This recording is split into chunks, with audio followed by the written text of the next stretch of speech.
This is Frank Gaffney with the Secure Freedom Minute.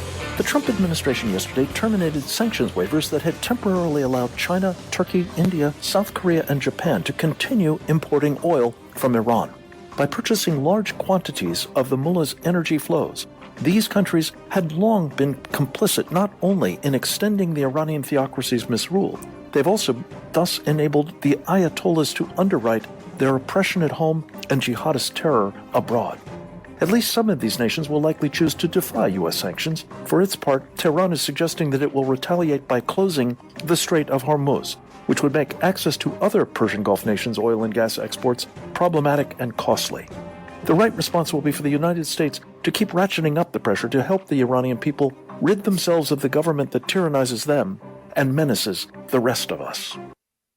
So I think in the people in the know in Washington right now, there's a lot of concern about Iran.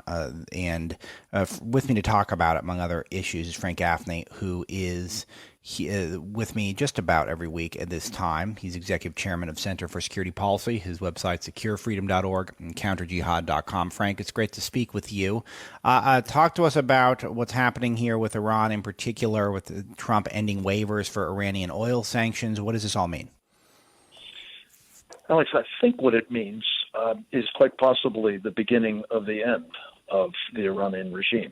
Donald Trump promised to effect a course correction with respect to the policies that Barack Obama had pursued, which involved appeasement of, legitimating of, and emboldening, I think, empowering the Iranian mullahs. And he has done that. He has done it first by withdrawing from what I call the Obama bomb deal that would have cleared the way for the Iranian nuclear weapons program. He has imposed sanctions again, crippling sanctions. He has prevailed upon nations around the world, even many who said they would, to conform to those sanctions. As a result, the Iranian economy is in the tank. He has doubled down by, just as that Secure Freedom Minute you were kind enough to play and noted, ending waivers on access to Iranian oil that China and India and Japan and South Korea and Turkey have enjoyed. And that further cuts into the cash flow for the Iranian regime. Interestingly enough, there's a piece out today that one of the other important steps that was just taken to designate sort of the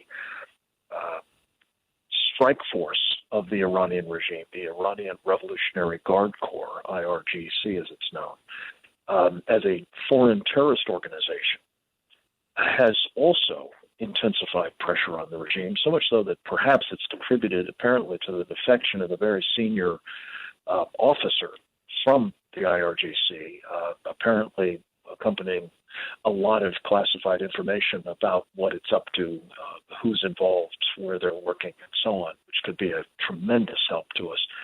And it's a sign that I think the things are really unraveling. And get this, Alex, I just learned last night, as you may know, that there are acts of God that are also operating in Iran against the regime, notably horrific flooding that is taking place in some of the most important parts of the country, I believe, where food is produced. And that is coupled with a biblical scale plague of locusts, apparently blown in from Saudi Arabia by some exotic weather pattern.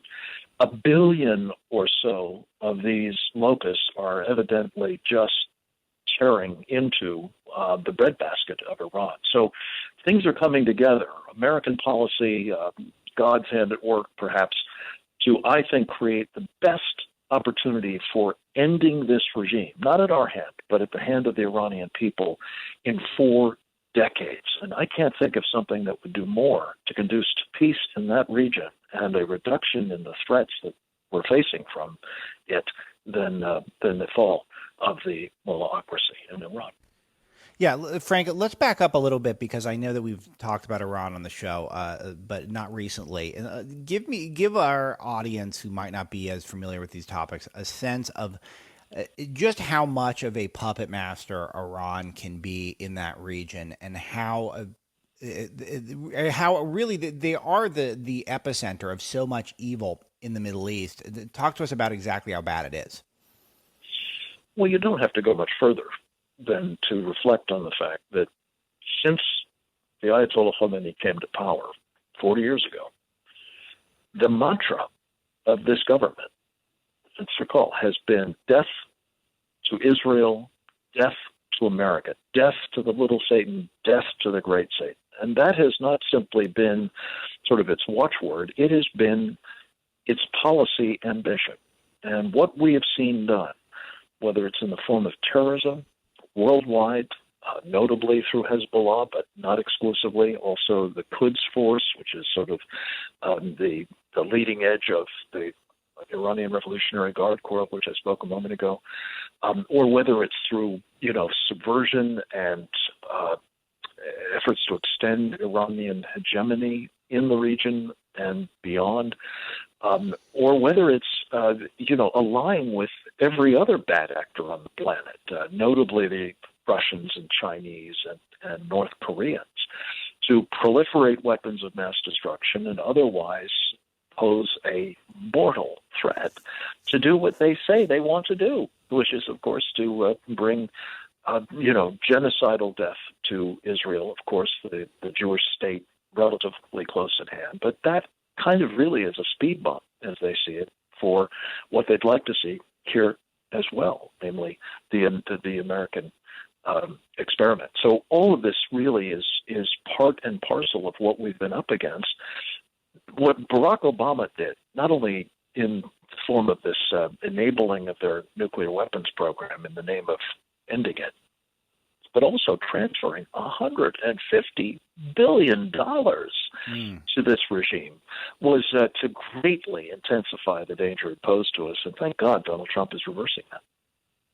Yeah, Frank, and this is so crucial here because also it looks like that the White House's administration is putting so much pressure on Iran, and they're doing so without really any talk of firing a shot, and that's a big deal. So that is what we should be cheering on.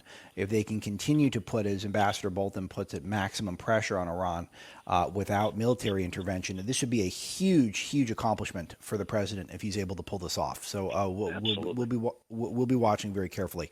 Frank, can I just make one quick point, Alex? Of course. Every one of the Democrats, I think, has said they will reverse his policy, and they will get us back into the Iran nuclear weapons deal. So this is not only you're right, a great opportunity for him to have an enormous legacy, but it's a sharp contrast with what's on offer from the other side. So important. Frank, we have to, I want to go back to what happened this week in Sri Lanka. ISIS has now taken credit, the Islamic State has now taken credit for the attacks. Christians were targeted. The death toll is over 300 now. Do you have any thoughts on this? Any specifics you think the media has missed? Give me your commentary. Well, obviously, this is a horrific attack by jihadists, Sharia supremacists, as I think of them.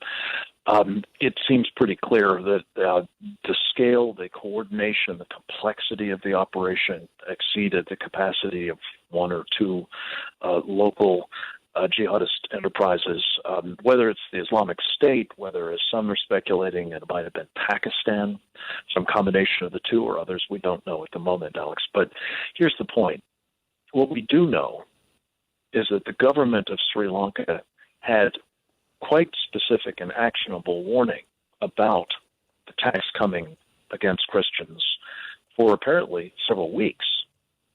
Now, there's a lot of dysfunctionality in that government, but the point is, I think this is symptomatic of what is happening in a lot of countries where persecution of Christians is tolerated, if not actually government policy. And part of why I think nobody did anything even to warn the Christians, for heaven's sakes, let alone protect them against what was in the offing in Sri Lanka, and what is happening to hundreds of millions of Christians elsewhere around the world is that persecutors believe they can do with impunity what they wish, whether it's torturing Christians, whether it's raping Christians, whether it's enslaving Christians, whether it's driving them from their homes, whether it's crucifying them, whether it's murdering them, whether it's genocidally eliminating them. This can be done without cost. And so the principal takeaway for me, Alex, and it inspires a group that I'm now the president and CEO of as well, called Save the Persecuted Christians, is to see if we can do something different than what an awful lot of very important organizations are doing around the world today, and to some extent the Trump administration has been doing too, which is to say, let's see what we can do to relieve the suffering of the 200, 300 million Christians. Let's add to that doing something about the persecutors. Let's create conditions under which they're held accountable and there are real costs to them for doing what they're doing.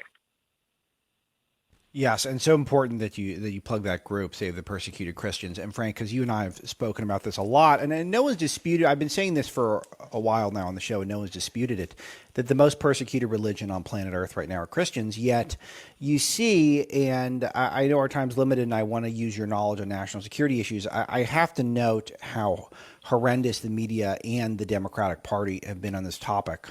They're referring to Easter worshipers as opposed to Christians, which is not even grammatically correct, which is how you know that there's something impure about this, how Barack Obama, Hillary Clinton, Julian Castro, and others referring to Easter worshipers getting attacked. It's so creepy to me because you wouldn't even refer to them as Easter worshipers because they don't worship Easter, which shows you that they are making an effort to they reveal themselves, that they're making an effort not to talk about Christians getting persecuted here. And they don't, of course, mention that this is jihad, Muslim terrorism. It is that Christians are the problem in the West in many ways, and it is that Muslims and radical jihadism, Sharia supremacy, none of that is even a factor. That's not even a part of this, Frank.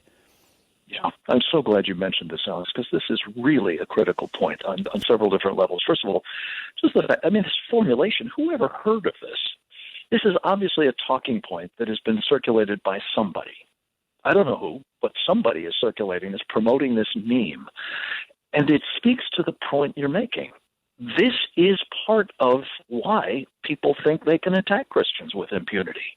We're not prepared to stand up for them. We're not even prepared to acknowledge that they actually exist. That's right. They're Easter worshipers, for heaven's sake. And contrast this with the treatment of Muslims, specifically Muslims and things like that horrific attack in New Zealand.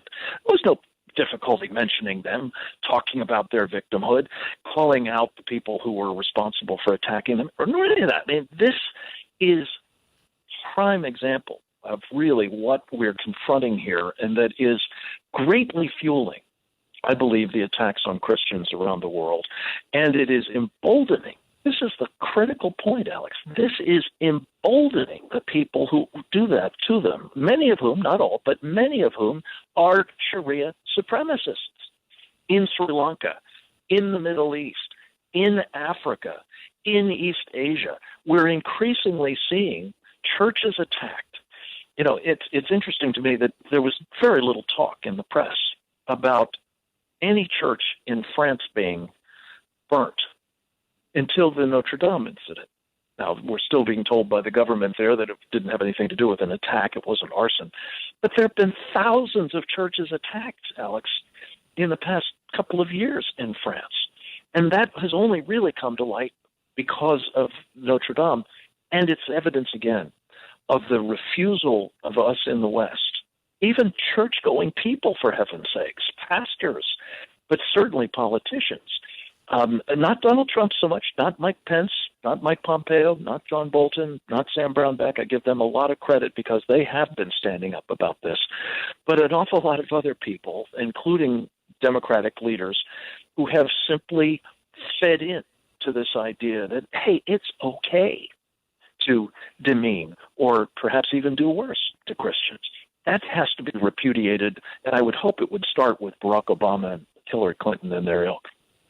Yeah, again, I can't reiterate how creepy it is that they all would settle, and there was many other examples. Those are just the most prominent ones that I caught doing a quick survey that I was doing during the show. So I'm sure there's a lot more out there. I was doing this very quickly with my eye on something else on Monday, and I caught all those. And that is, again, it's so creepy, Frank. Easter worshipers. It's not even grammatically sound. Who worships Easter? No one worships Easter. You worship on Easter. Right. It's very strange, very strange. And yet, and deliberate. It follows the pattern. It follows the pattern that you and I talk about every week on the show. Frank Gaffney, Center for Security Policy, securefreedom.org, counterjihad.com. Frank, I want to mention, while we have time, I want to mention the Kim Jong-un's sister and an entourage of hundreds to descend on Russia for a summit with Putin. Is this just Kim using his status as a dictator and his notoriety to do tourism, or is this something that you're actually concerned about? I think we have to be concerned. Let's remember, Russia, or the Kremlin at least, doing business at the time as the Soviet Union, was the catalyst for Kim Jong-un's grandfather, Kim Il-sung, to start the Korean War. Joseph Stalin said, hey, the Americans have drawn their line of interest south of the Korean Peninsula. Go for it, dude. And he did. The reinsertion of Vladimir Putin into the mix, obviously in an effort to undermine and supplant the United States, as it's done recently in the Middle East, thanks to Obama again, in the nuclear talks by becoming a new intermediary, one who, is closely aligned with North Korea. Let's face it, there have been Russian circumventions of the sanctions regime. They've been providing military and technical support to the Korean regime for decades. There would be no North Korea today were it not for, first and foremost, China, of course, but also Russia. So I think this is a very ominous further indication, Alex, that North Korea is not interested in coming to terms with the United States. After each of its meetings, his meetings with Xi Jinping in China, notably, Kim has become more truculent, more intransigent, less cooperative. And I'm sure that will be the upshot of parleying with Putin, who I'm sure is telling or going to tell him, hey, don't make a deal with those guys. We'll help you. We'll support you. And, oh, yes, we'd like to get rid of nuclear weapons, but wink, wink, you don't actually have to do it. It's in our interest that you remain a thorn in the side of the United States and, frankly, a threat to Japan and South Korea. Keep it up. Frank Gaffney, thanks again, my friend. Talk to you soon. Pleasure. Thank you.